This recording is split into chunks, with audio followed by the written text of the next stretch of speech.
You are listening to the best of the Stephen A. Smith and Ryan Ruocco Show on ESPNNewYork.com. Hear them weekday afternoons from 1 to 3 on ESPN New York 98.7 FM. The Tigers now, think about what they can do. Price, Scherzer, Verlander, 1, 2, 3, in whatever order you want to go. And who led the American League in Cy Young in ERA last year? Oh, Anibal Sanchez. That's right. He's now probably the fourth starter on that team. I think it's fair to say you look at the American League and it's the big two, and then it's everybody else. In my estimation, it's Detroit, it's Oakland, and then after that it's Baltimore, it's the Angels, it's the Yankees, it's those other teams on a completely different level. Now, the American League East, a lot of changes yesterday. Not much improvement for a lot of these teams, though. The Orioles don't do a lot. They had Andrew Miller, the lefty from the Red Sox. The Yankees, we'll get into that in a moment. The Red Sox are done. They unload. And the Rays, and if that's a team you were very concerned about, the Rays are a team that they didn't wave the white flag, but they made a move for the future more than a move for the immediate. So they had Drew Smiley. They had a prospect or two, but David Price is no longer on the Rays. So you have that. The Blue Jays is a team that's interesting. I thought they were going to add something. They didn't. They've been playing well. They win again yesterday. Blue Jays, I think, are 8 games above and 3.5 ahead of the New York Yankees for that second wild card spot. But I've heard a lot of this. Oh, they didn't do much. They didn't add real bats. They didn't add a starter. I don't like the Yankees, but I think it's fair to say when you look at this team, look at what they added McCarthy. He's been great for them. They added Capuano. He's one start, we don't know, but it was a solid start, and he's, I guess, better than what they had. Chase Headley, is he an upgrade? Yes. And then yesterday, I think the Yankees did well. I do. I like Martin Prado. He's a 280, 14 home run, 75, 80 RBI guy. So look at what you're replacing him, right? I mean, Ichiro is almost unplayable. He's a slap hitter at this point of his career. He's got no power. You add a guy that can actually take the ball out of the yard. I like Prado. And then again, look, Stephen Drew, is he great? No. But this is a guy that after last season, teams really wanted. Remember the conversations we had? Oh, the Mets have to. I mean, if you're the Mets, you have to go after Stephen Drew. It's been a weird year for him. I think he was given bad advice from his agent in Boris, right? He held out for the first couple months. He finally kind of came with his tail between his legs and signed a deal for the remainder of the year with the Boston Red Sox, and now they ship him over to the Yankees, which in its own right is interesting, the Red Sox and the Yankees making a trade. I can honestly tell you, look, if I ask you this question, how can you say no? Are the Yankees better today than they were yesterday? How could you possibly say no to that? They add Stephen Drew, who's an upgrade over Brian Roberts, and they add Martin Prado, who's an upgrade over Ichiro. So how can you have a take on this that the Yankees didn't improve where they were 24 hours ago to where they are right now? 1-800-919-3776. Are the Yankees a better version of themselves today? And I think the answer is clearly yes. But are they the Yankees? When you look at this team, are they the Yankees? No. And they may not be the Yankees for a very, very long time, which is fine. I think when you look at them and you say what they are this year, they've done as well as you could possibly hope for the amount of injuries they've had this year. I like what they've done. I really do. I thought the Yankees, they didn't hit home runs. They didn't bring in Matt Kemp. They didn't add a lot of money to this roster. So they still have flexibility moving into next year. But Brian Cashman addressed the questions yesterday about Drew and about Prado. We'll get to the Mets in a moment as well, who did no. I mean, we could play crickets, and that's what the Mets did, which also doesn't really bother me. But let's hear from Brian Cashman first on some of the particulars and some of the trades, and then we'll get to the Mets as well. 1-800-919-3776. Local baseball, do you like what the Mets, do you like what the Yankees did or didn't do yesterday? All right, Brian Cashman, after the trades were done, on what Martin Prado brings to the table. One of his value points is his ability to play multiple positions. So I think he's going to give Joe Girardi on a daily basis, based on matchups, based on how the rest of our roster is feeling, I think he can provide a lot of options for our managers. So as we move forward, that again is one of the attractiveness of Martin Prado, is the fact that he can play a lot of different positions, and I think that Joe's going to have fun with that. So you can play him at second, You can play him at third if you need to. You can play him in left. You can play him in right. And if you need in a pinch, you can put him at first base. So they traded a guy who, in O'Brien, I think is his name, who's got big power supposedly. But come on. I mean, down the road, do you really see that kid being a Yankees DH or Yankees first baseman when they'll throw good money after bad to bring new talent into this team? You know that's what they do. I mean, Tulowitzki will probably be on the Yankees next year. I wouldn't be surprised if they make a play for John Lester. I wouldn't be surprised if they make a play for Max Scherzer. I think the Yankees are going to go hard and quick after a lot of guys this offseason. Now, Stephen Drew. Well, I don't like him at second base. Well, you know what? Brian Roberts was just not very good at this point of his career. Now, he wasn't really hurt this year, but you look at his numbers. He was pretty much dreadful. I like the move of Stephen Drew. I think the upside, here's the thing. The upside with Stephen Drew is way more than the upside with Brian Roberts. Do I think he's going to have an issue learning second base defensively? Probably not. And Brian Cashman gives his take on Stephen Drew moving over to second. We believe in Stephen's abilities. We certainly have a great deal of respect for his athleticism. So, yes, we are asking, for him to accept a new challenge, and we believe that his abilities will allow him to do that. But we're all going to see how it unfolds. But he's going to come in and play second base, and he's starting to heat up a little bit now, and we hope to take advantage of that and his flexibility and his abilities to help over the next 2 months for us. So I like the Yankees. I think they did well. Do I think they go to the postseason? No, but it's no fault of what they've tried to do. All you can hope from your team is that they try to make those moves, and the Yankees tried. Now, are they better? They're better. And then you look at the Mets, and what did the Mets do? Yeah, exactly. They did nothing. They stood pat, which in its own right, I'm okay with. See, I know there's a lot of Mets fans who look at it and say, well, they're 5.5 games out. They're not going to the playoffs this year. If the Mets gave you 80 wins or 81 wins or got you to 500, that would be a victorious year for the Mets. Okay?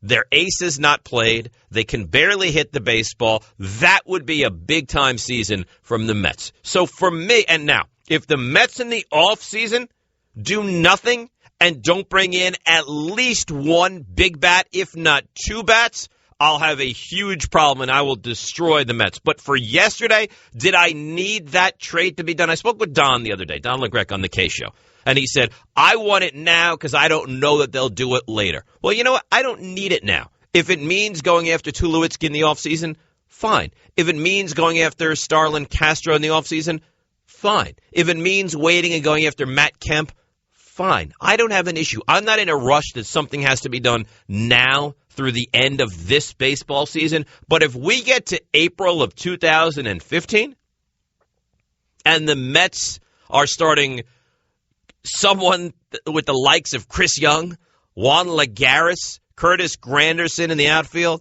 and Ruben Tejada or Wilmer Flores as their starting shortstop, yes, at that point I will have an unbelievable problem. But right now, no. Let's wait and see. They have a lot of arms. For once, and I'm usually fairly impatient, for once, let's give Sandy the benefit of the doubt. Let's give the Wilpons the benefit of the doubt. They're clearly headed in the right direction. How they finish this off, what they do to improve this club heading into next year, I will reserve judgment until I see what they do. If they do nothing, you will hear from me. Now, quickly, Sandy Alderson's approach at the deadline. In terms of moving anybody off of our major league club, we were a little bit careful about moving people off of the team, where we couldn't get somebody who was major league ready or able to be plugged in return. And then, as I said before, in actually acquiring other players as opposed to selling our own, quote unquote, it always came back to our handful of top prospects, and we just aren't ready to move any of them at the moment. I think it's pretty obvious what the Mets are. They're pitching rich and offensive poor, and what they do to remedy that in the next 6 to 8 months will determine the grade and the feeling we have about the Mets, Sandy Alderson, and the Wilpons. They can very quickly snap the fingers and be a team that at least competes for the second wild card. You are listening to the best of the Stephen A. Smith and Ryan Ruocco Show on ESPNNewYork.com. Hear them weekday afternoons from 1 to 3 on ESPN New York 98.7 FM. It's time for a frenzy. A football frenzy. Any team, any player, any question. Call now at 800-919-3776 or tweet at Rothenberg ESPN, hashtag football frenzy, and ask us your NFL questions. All right, Dave Rothenberg, obviously in for Stephen A. Smith and Ryan Ruocco here on ESPN New York 98.7 FM. 4 weeks and 6 days. Not that I'm exactly counting until the NFL season kicks off. That's the Thursday night game, which is a great game, by the way. Seahawks and the Packers from up in Seattle. If you're not familiar with the frenzy, I apologize for that, but you will be very soon. Here's what you do. You call me, 1-800-919-3776. We go calls, we go tweets, we go rapid fires. You can tweet over to me at Rothenberg ESPN. Calls, tweets, producers, everyone gets involved. So we turn to the other side of the glass to involve Jeff Candelmo. Jeff, if you will. Okay, you're a Giants fan. Yes. And the NFC East is always so highly contested. Which team this year scares you the most in your division? NFC East? Right. The Eagles. I think that the Eagles, their quarterback is young. He's got upside. Their defense wasn't awful. Their offense was very good. They have a young, good, solid, dynamic head coach. McCoy, I think, is the best running back in the NFL. I know they lose Deshaun Jackson, but Jeremy Maclin returns to that team. I look at the Eagles as clearly the biggest competition for the New York Giants to get over in this division. Sam and Wayne, you're on the football frenzy, Sam. Hey, what's up, Dave? Thank you for taking my call. You got it. With Rashad Jennings being the clear-cut lead dog for the Giants, do you think he can rush for over 1,000 yards this season? Oh, he better. You know what the thing is? You know what 1,000 yards breaks down to? It's like 64 yards a game or something nominal like that. So yes, I would say he goes over 1,000, which honestly, 1,000 yards is very pedestrian. I think the 1,200 yards is now what's impressive in the NFL. All right, James Malden on Twitter. Can Zach Ertz be a top 5 tight end in years to come? I like him. He's young. Top 5, I think that's unrealistic. I think the upside for someone like Ertz is in that system. It's a nice system in Philadelphia. I think he's, top 10, but I think it's a little ambitious to say top 5. All right, John Winthrop, you're up. Who will be the most impactful rookie of this class? I will say Jadeveon Clowney. I think you put him on the defensive line with J.J. Watt. I think they're going to get to the quarterback. I think they're going to wreak havoc. I can't go with Bortles because I don't know what else that they're going to have around him. Manziel, I don't even know if he's going to start. The other quarterbacks, you know who else I might say who I think is up there? Eric Ebron. I think the rookie with the Detroit Lions. But Mike Evans, Watkins, yeah, but you know what? They lost Stevie Johnson, which I don't love up there in Buffalo. I'm going to say Clowney 1, Ebron 2, Watkins 3 would be my order of rookies this year in the NFL. Let's go to Omar in Jersey. You're on the football frenzy, Omar. Hey, how you doing? Good. Out of all the teams that got new coaches this year, which team would actually be a playoff contender? Which team will be a playoff contender? I think the Redskins. I think that Jay Gruden is a bright offensive mind. I think that the best thing for him is going to be that RG3 is back to closer to the RG3 from 2 years ago rather than the RG3 from last year. So remember, they had Deshaun Jackson, their tight end who played very, very well last year, and what is his name? Reed? Jordan Reed, right? The rookie last year had a big first season. Their running game is very good with, what's the kid's name, Jeff? You remember. The kid out of Florida Atlantic. No, it's not Sammy Morris. Alfred Morris. Alfred Morris, that's it. See, there you go. It's funny, I was thinking Sammy Morris. I was like, no, it's not Sammy Morris. So, yeah, Alfred Morris. I think Jay Gruden and the Redskins have a real shot to be a fairly good football team this year. All right. ABBA 2110. Is this the year the Bengals will finally win a playoff game? Please don't question them making the playoffs. How can I not question the Bengals making the playoffs? You look at them as a shoo-in to go to the postseason? I don't. Yeah, can they? Yeah, of course they can. Am I going to bet money on the Bengals to win a game in the postseason? No. Because you know what? They won the division last year. They had a home game. They had a home game against, as winnable as you could possibly hope, against the San Diego Chargers, and they got beat up. So I'm not going to sit here and make any kind of a guarantee that the Bengals are going to win a playoff game. All right, Jeff, what do you got for me? Okay, Johnny Manziel. Over, under on wins, what number would you set it at for him as a starting quarterback this season? 2. I don't think 2 wins for Manziel. For Manziel. Now, you're not saying I don't think the Browns correct, go as a starter 14, him, but yeah. between Brian Hoyer getting the bulk of the starts, I would believe, and how many Manziel will get, I would set it at 2.5. So if he gets 3, you go over. If he gets 2, you go under. But the follow-up, how many does he go over or under that? Under. I don't think that Johnny Manziel provides 3 wins for the Cleveland Browns on his own as the starting quarterback this year. And I think Hoyer's good. I think there's a real chance that Johnny Manziel doesn't even play until week 9 or 10 of this season. 1-800-919-3776 at Rothenberg ESPN as we roll along here on a football frenzy. Angel in Newark. You're on the football frenzy on ESPN New York. What's up, Angel? Hey, what's going on, guys? Thanks for taking my call. You got it. Hey, listen, my brother's a Cowboys fan, and I'm a Redskins fan, so we always argue about this. My question is, was it a good idea for Jerry Jones to start selling his playoff tickets this early, since his team isn't? They've been an 8-8 team for so long. Doesn't matter, right? I mean, who cares? I mean, the Cowboys are as average gets at this point during their run, but who cares? Do you think that if he's selling playoff tickets, they have less of a chance of going?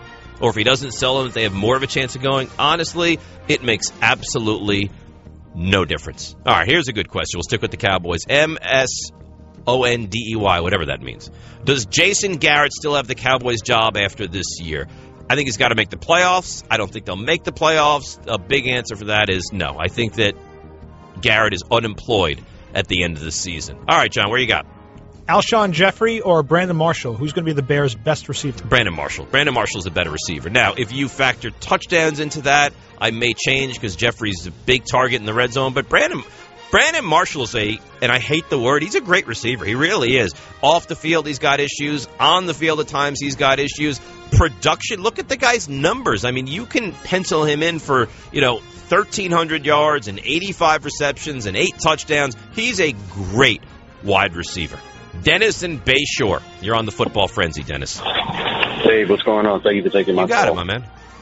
I just wanted to know about Deshaun Jackson leaving the Eagles. I'm an Eagles fan, but what do you think? You think it's going to be a big loss or what? Yeah, when you lose a talented guy like Deshaun Jackson, you can't help but it being a pretty big loss. But I will tell you this, that if there's any club that can endure losing someone like Deshaun Jackson in that offense, it's the Eagles. Now, Macklin returns. We know their wideouts are very, very good. Riley Cooper. We know what their quarterback did. Nick Foles with 27 touchdowns to go along with only 2 interceptions. They have the best running back in the NFL. Now, remember, their left tackle suspended for the first 4 games in Lane Johnson. But I think if there's any club that's equipped to find a way to still be good after losing a guy like Deshaun Jackson, it's the Philadelphia Eagles and Chip Kelly. All right, let's see what else we got here. Jesse Hernandez, what do you expect from my Steelers this year? Jeff, I should probably open this up to you. I like the Steelers this year. I think the Steelers are going to be a good football team. I would give you a, 9-10 win season. I think Roethlisberger, Antonio Brown, their running back, who's their running back? The rook Le'Veon Bell, right? Correct. Yeah, I like him. I like the Steelers. I think they'll be closer to what we've seen in the past than to last year's Pittsburgh Steelers. The only thing I would add is they got very athletic and very young on defense very quickly, and I think that'll help in today's NFL. Absolutely, it'll help in today's NFL. All right, Jeff, you want to give me one more? Okay, fantasy football one. Obviously, I think most people would say they'd want the first overall pick, but if you couldn't have the first overall pick, would you rather pick towards the end on a snake draft or in the middle? The middle. That way you don't miss trends. I don't like to be like that 9th guy of a 10-team league because then I go 9th and then I don't go again until it's... You just like 20-something picks between you. So if all of a sudden tight ends go, I miss out on all the tight ends. I miss out on all the... No, I don't like that. I don't even need to be first. If you gave me the 3rd, 4th, 5th, or 6th, I would sign out for that in a moment. This is, I guess, a hypothetical league, of course. Of course. Adam in Dix Hills, you're on the football frenzy, Adam. Hey, what's up, Rock man? Listen, who's going to have more wins this year, the Jets or the Giants? I don't know. I will say you know what? I don't have an answer for you. I think they're right there together. I have to give you an answer. So the Giants. But I see the Giants as like a 9. I see both teams winning around 9 games. But I think that, you know what? I know what Eli Manning is when you give him time, and I don't know what the Jets quarterbacks are going to be this year. Thanks for listening to the best of the Stephen A. Smith and Ryan Ruocco Show on ESPNNewYork.com. Be sure to listen weekday afternoons from 1 to 3 on ESPN New York 98.7 FM. This Sunday in the Pocono Mountains, the NASCAR Sprint Cup Series heats up as Kevin Harvick, Kyle Busch, and Denny Hamlin seek a win of the Tricky Triangle to qualify for a spot in the all-new Chase. 43 drivers battle, 16 advance, 6 races to go. The NASCAR Sprint Cup Series at Pocono, Sunday at noon Eastern on ESPN. You are listening to the best of the Stephen A. Smith and Ryan Ruocco Show on ESPNNewYork.com. Hear them weekday afternoons from 1 to 3 on ESPN New York 98.7 FM. So, Rashad, we start out with the obvious. Why, with all the attention you got in the offseason as a free agent, why'd you pick the Giants? Coming out and going into free agency, didn't know how the market was going to go, where I was going to land, which team. But when the Giants popped up on the radar, I was intrigued. I know what the Giants represent. I know what kind of run game they've always had. I know the makeup of Tom Coughlin and what he wants to represent on the football field. And hearing about a new system they were bringing in and seeing that I fit that, it was just a win-win all the way around. All right, so you were on the Raiders, you were on the Jaguars, and there's a lot of NFL fans obviously out there, but maybe not everybody knows exactly what kind of a running back and player you are. Give us your own scouting report on what you bring to the table. I've always prided myself on being a complete running back. Ever entering into the league, I've always wanted to prove that. And being a complete back is a guy who can protect the football, who knows how to protect the quarterback, a guy that's 3rd and 1 can get the job done, 4th and goal can get the job done, 2nd and long get the job done. There's really no reason for a complete back to come off the field because he can catch, protect the ball, do all the little things, and that's something I strive to bring forward in my game. And a person who's moving the chain, scoring touchdowns, and pushing everybody on his team. Now, you're 29 years old, which in running back lingo is, at least middle career, even if not you've seen the best days behind you. But you're a little different story because you don't have a lot of mileage on those tires, do you? No, I've been blessed to sit behind Maurice Jones-Drew as a rookie, and learned from him and played alongside with Darren McFadden last year. And in the way that I train, I give a lot of credit to my trainers in the off season. I dedicate a lot of time to MAT, ART, acupuncture, massage, specific speed training, core, tons of stuff that makes a huge difference of my gameplay, and also the way I eat.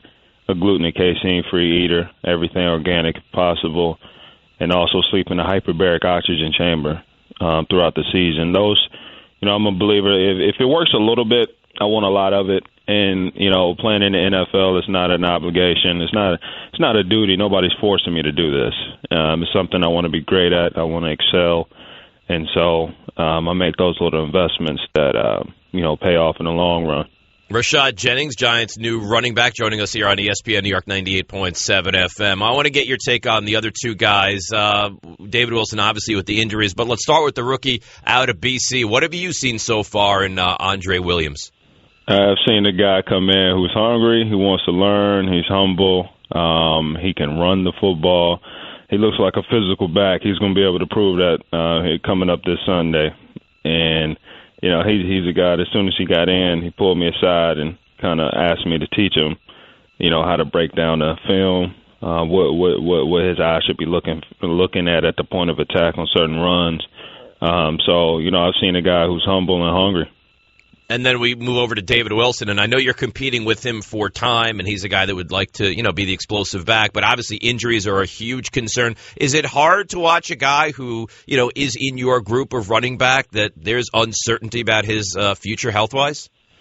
It's Dave is tremendous talent. You cut on the tape and you watch him practice. He's explosive. He's a guy that put defense on their toes. He could take it the distance at any time. And it is frustrating, and it's hard because our backfield, we've become very close, very quick, and we all see each other as brothers, and we're teammates as well. And we all want to see everybody be successful, and to see somebody, work as hard as him when nobody's looking, no media's around, and try to get himself back, and then you have little setbacks. Not sure what all the details are, but as a friend and as a teammate, you want him to be successful. We need him on the team. He's a big part of the offense and special team game as well. So it's not fun to see players not be able to contribute as much as they want and deserve. So we'll be excited and welcome him as soon as he get ready to come back. And he's a guy that pushes everybody too. David Wilson, obviously, we're talking with Rashad Jennings on ESPN New York 98.7 FM. Any offense was going to be new for you, right? I mean, you come from the Raiders to the Giants, so any offense was going to be new for you. But this is a completely new offense, West Coast for the New York Giants. How is the team overall picking this up in your estimation so far? We're picking it up well, and it's brand new. And the thing I like about it is every player that's in that locker room. This is our offense. This isn't what the Giants did last year. It's not what any other player who is additional to the offense. It's not what they did last year. This is everybody in the offense of room. This is our offense, and we get to take ownership over it. And so we get to spend more time as an offensive unit with Eli and going over the different notes and key points and going over the different hand signals and meshing and gelling together. And every single player has unique talents that can move this system forward. And so we're developing. And Sunday is a great opportunity to show the physicality that we all have, and also go back to the drawing board and kind of perfect our game some. So I think day by day, bit by bit, we can see some confidence building in this offense. Do you like the fifth preseason game, or would you just prefer to play four? This one's different. This is an honor. Like I was talking to some guys the other day, and I'm a little my mind wanders from time to time, and I was sitting in practice drinking some water, and I asked one of the guys, I said, "Hey man," I said, "Hey, look where we at." He's looking around. He's like, "Yeah, man, we're in practice." I said, "Nah, look, we're in the NFL. We're at the highest of our profession." And, thinking about this Sunday, we get to play in the game in which honors the greatest of this highest profession. Like it's more than just another game. We get to honor one of the great Giants and get inducted to the Hall of Fame. We get to play on a national stage. We also get a chance to, again, perfect our game and sync as an offense and get ready for the season. So I see it as a great opportunity. And speaking with you for just a couple minutes, that I can tell is you don't take it for granted, do you? Every moment, every chance, every opportunity you get, you love it.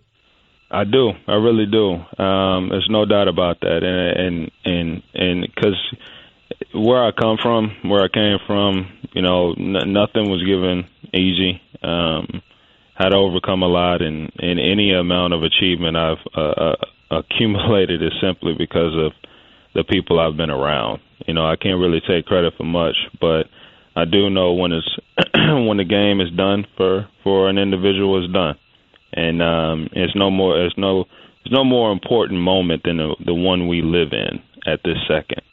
So I try to take life and have the fun in it. All right, here's the one that everyone's going to want to know. Why should we draft you in fantasy football? Are you going to put up big numbers that we should get you on our team?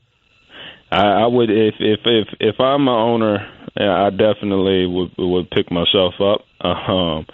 I'm not going to disappoint you. I'm going to leave it at that. All right, Rashad, listen, good luck. You sound like a great guy. Giants fans are very excited to have a big physical 3-down running back. Hopefully it's a much better season than it was last year, and I hope we talk to you real soon.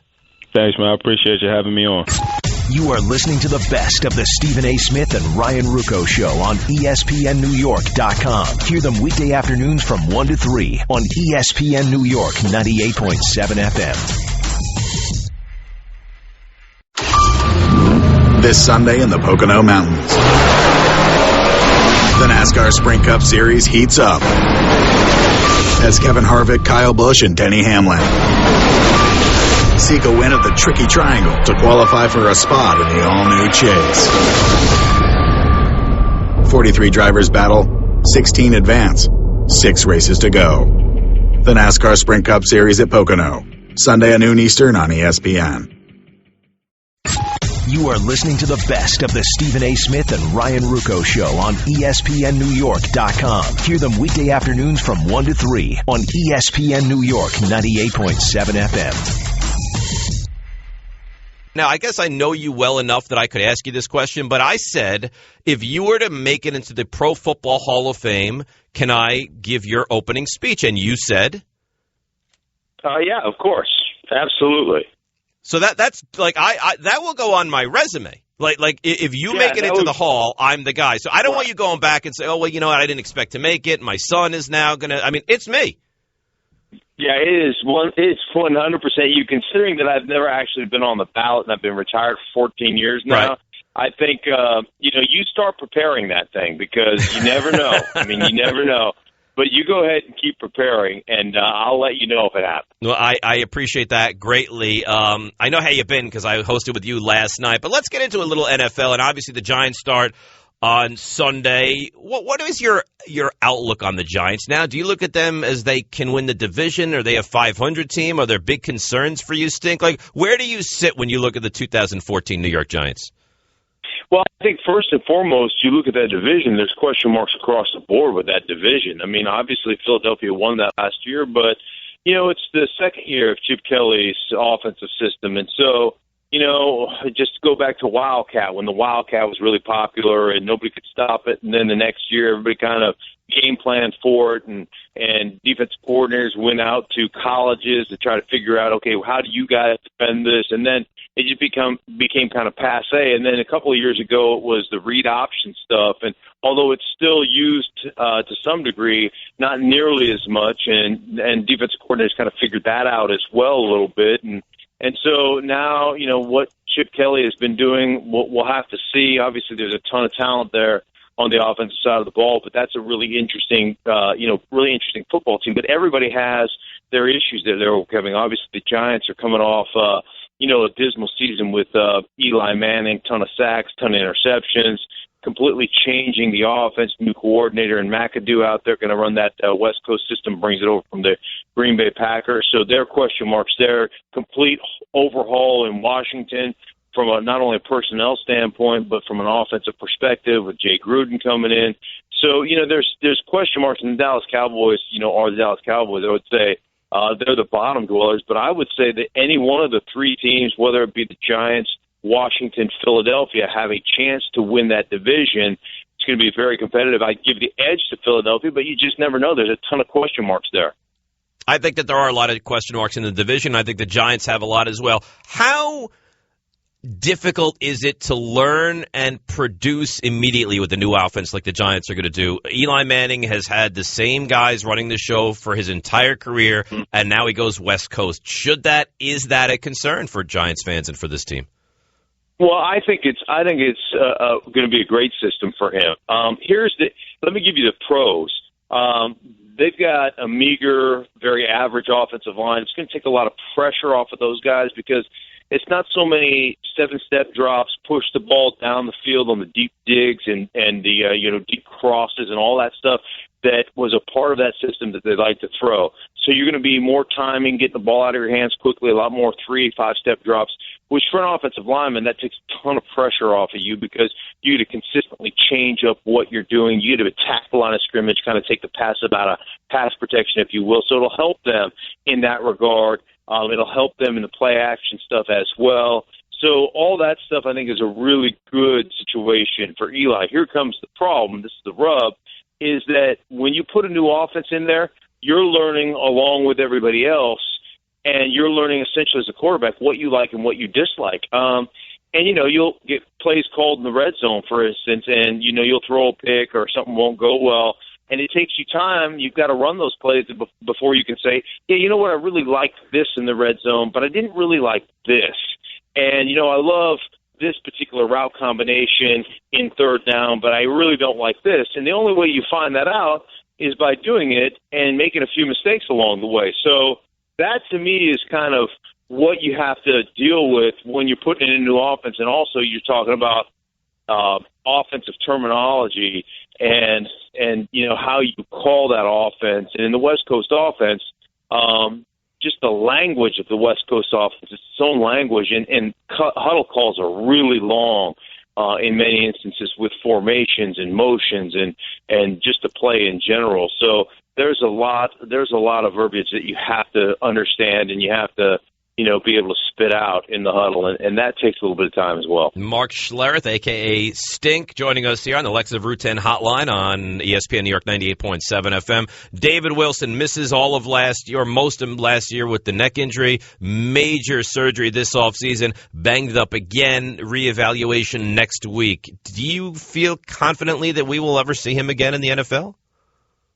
Well, you know what, I think it's a hard one. I think you'll probably see him again. I don't know what kind of role he's going to be able to play on a consistent basis. So, that's a scary issue, especially with the neck. And, he's had the fumbling issues. He's had some problems in his young career. But that neck thing for a running back, it's a tough one to overcome. You got to be able to use your forehead. You're going to take shots, especially in pass protection, as you get tackled and all those things, trying to protect your body. So, I hope that it's okay. I hope that it's just a stinger and this is precautionary, but that is one of those things that really gives you pause, and especially the player, when you start dealing with neck issues.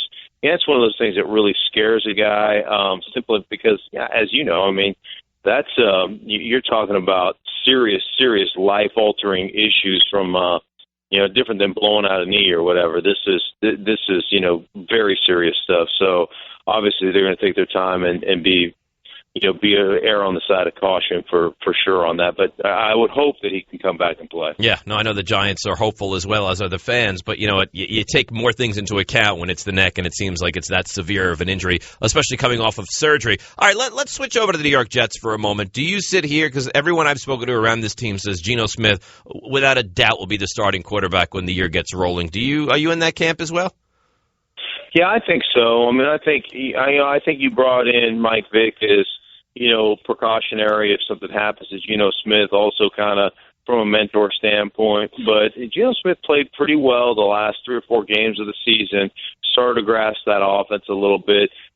We know what that offense is going to be, and we know what that football team is going to be, try to control the line of scrimmage, play great defense, run the ball, and hopefully have your quarterback manage that thing and grow in that thing. So I would fully expect that Geno Smith will be the starter at the beginning of the season, and only injury or just horrific play will get him bounced from that position.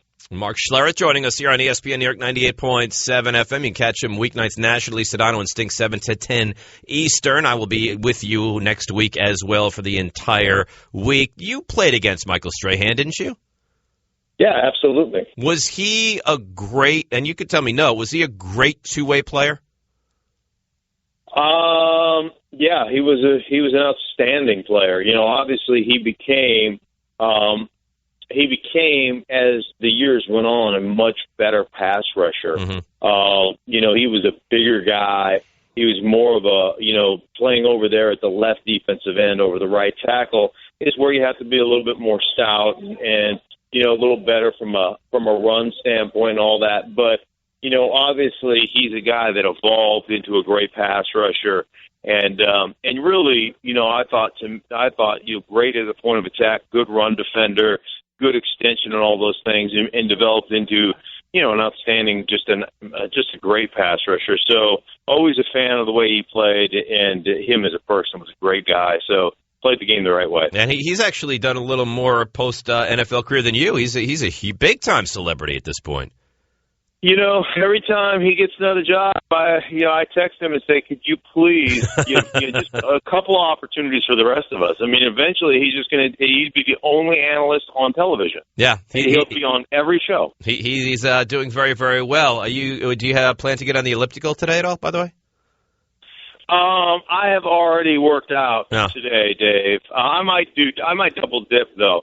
You're not doing your New York show tonight, are you? No, I'm filling in 1 to 3 today. I could have called you. Yeah, I could have called you from the elliptical tonight. Yes. That would have been tremendous to do the interview on the elliptical. You should. You know what? There have been people. You will probably be shocked, but there have been people that have done interviews on this station as they were working out. So next time, hopefully, we can get you as you are on the elliptical, and we will make radio magic at that point. Stink, have a great weekend. I appreciate it. Good stuff as always. I'll talk to you next week, buddy. Thanks, Dave. Be good, bud. You are listening to the best of the Stephen A. Smith and Ryan Ruocco Show on ESPNNewYork.com. Hear them weekday afternoons from 1 to 3 on ESPN New York 98.7 FM. This Sunday in the Pocono Mountains, the NASCAR Sprint Cup Series heats up as Kevin Harvick, Kyle Busch, and Denny Hamlin seek a win of the Tricky Triangle to qualify for a spot in the all-new Chase. 43 drivers battle, 16 advance, 6 races to go. The NASCAR Sprint Cup Series at Pocono, Sunday at noon Eastern on ESPN.